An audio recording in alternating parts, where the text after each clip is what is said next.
Doutora Marielle, nesse contexto de obesidade, não dá para a gente tratar a causa sem falar do efeito, né? Sem entender a realidade desse paciente e construir um plano de tratamento que realmente possa auxiliá-lo numa quebra de paradigmas, numa mudança de um estilo de vida, numa outra percepção a respeito da alimentação, de exercícios. Tem que ver o paciente de uma forma integral, é por aí? É por aí. Eu vou dar um exemplo próprio. Há mais ou menos 10 anos atrás, eu estaria sentada atrás, como todo mundo está sentado assistindo o programa, e eu estava lutando contra o meu peso. Quando eu comecei a entender o que era a obesidade, o porquê daquilo ali, a não tratar meu corpo como uma obrigação, você entender sua mente, você conseguir reorganizar a forma de tratar o seu corpo, não ver como um inimigo. Tudo começou a mudar na minha vida. Até o gosto da comida eu falo que começou a mudar na minha vida. Então, assim, a obesidade é multifatorial. Tem os aspectos genéticos, hormonais, da microbiota intestinal, tem hormônios, sono, tudo isso é integrado. Então você tem que ter uma mudança de estilo de vida, e eu falo falo muito para os meus pacientes. A mente é seu guia, a mente vale tudo. Então, assim, eu acredito nisso, sim. Bom, e doutora Marielle, nesse contexto de obesidade crescente, o que muda com a chegada de medicações como, por exemplo, o Mounjaro? Ele pode mesmo ser um divisor de água nesse tipo de tratamento contra a obesidade? Eu acredito que sim, e os estudos mostram, né, que melhora a perda de peso é 26,6% a mais do que os outros medicamentos, como o Mounjaro, por exemplo, né?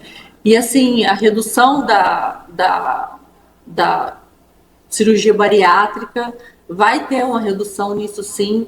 É uma forma menos agressiva, mas só que tem que entender o seguinte, gente, para ser de forma satisfatória, para não ser uma obesidade, tá? Emagreci, pronto, acabou, pronto.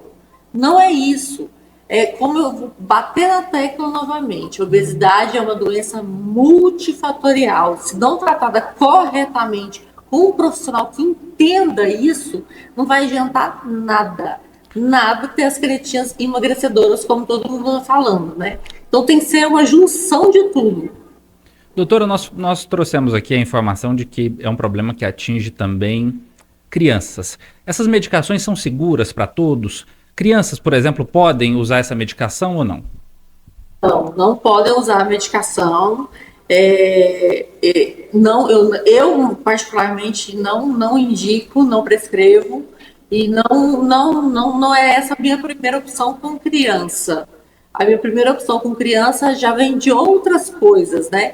E a criança, ela é obesa por, sim, fatores genéticos, hormonais, tudo isso envolvido, microbiota intestinal, mas quem apresenta a comida para a criança são os familiares. Então, começa de dentro de casa. Então, uma criança vem no meu consultório, eu vou primeiro entender a rotina da casa, para a gente poder explicar como ela deve agir diante daquela criança, para depois entrar com as medicações.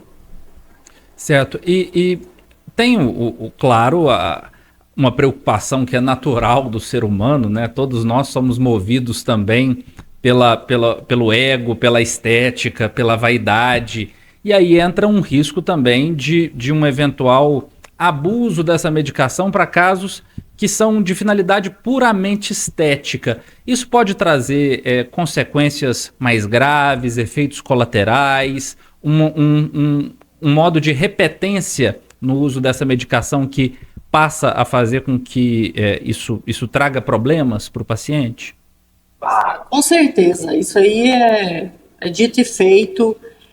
O que eu estou pegando de efeito rebote aqui, de quem usou o Mounjaro, indiscriminadamente usou, tá com sarcopenia, gente que você olha a cara assim, ó, tá caindo assim, você fala, gente, cadê a famosa cara de Ozempic.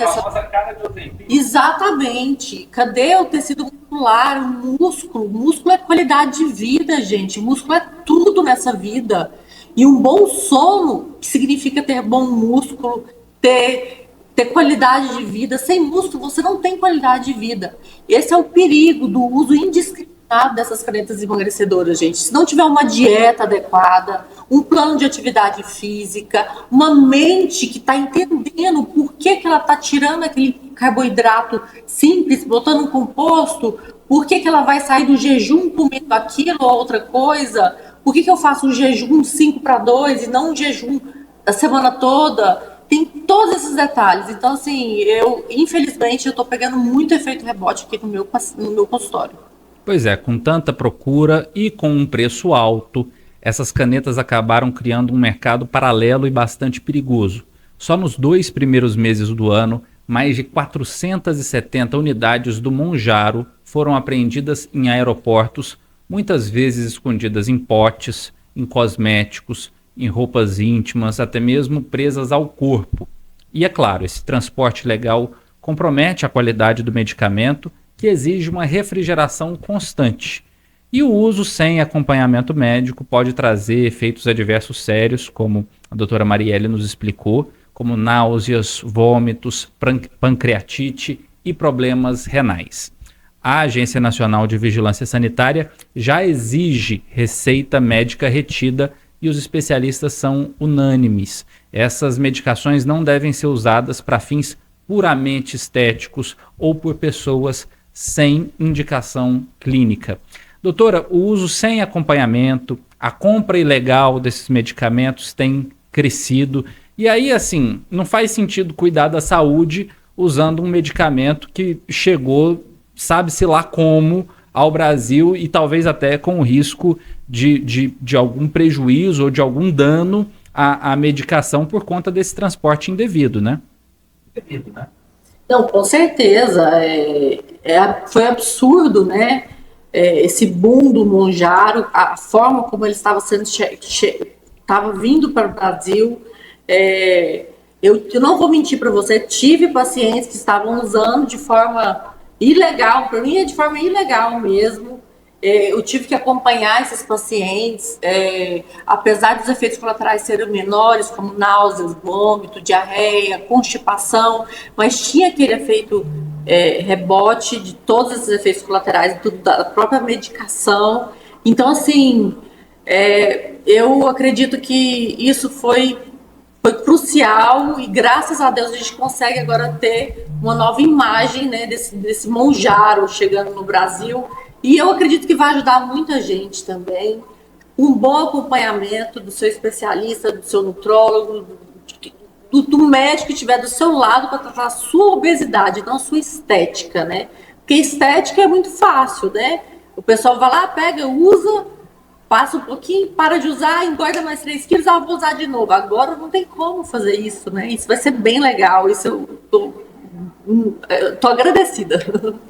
Doutor, e olhando para o futuro, né? Com a chegada do medicamento ao Brasil, com uma quebra, não uma quebra de patente, né? Mas com uma possibilidade, por exemplo, de medicações como o Ozempic terem uma produção mais ampliada à medida em que a patente caia, e isso permite que outras farmacêuticas possam produzir medicações com a mesma substância. Olhando para o futuro, a gente está vivendo realmente um momento da ciência em que nós podemos chegar num patamar em que a obesidade possa ser tratada como um problema do passado? A perspectiva para as próximas décadas, diante dos resultados que hoje a gente observa, caminham por aí? Seria muito... eu não posso falar que pode ser tratada como um passado a obesidade, né? Porque, como eu disse, envolve vários fatores e é uma doença multifatorial, né? Como eu falei para vocês. Mas a gente pode olhar para um futuro melhor, um futuro mais abrangente, com mais vida para essas pessoas que têm obesidade, né? Que às vezes se frustram facilmente com as dietas mirabolantes, para ter uma ajuda. Então, eu acredito que sim, vai melhorar bastante e a gente tentar tornar a obesidade, tratar ela não de forma tão invasiva, né, como uma cirurgia bariátrica. Então, assim, eu acredito que sim, a gente pode pensar num futuro bem melhor para a obesidade. Quero agradecer a senhora pela participação aqui no nosso Lig News, pelos esclarecimentos, por esse conteúdo que com toda certeza pode orientar a nossa audiência a recorrer aos profissionais médicos para terem aí um acompanhamento adequado e trabalhar a saúde de uma forma integral. Muito obrigado pela participação, doutora. Obrigada, muito obrigada. Boa noite, gente.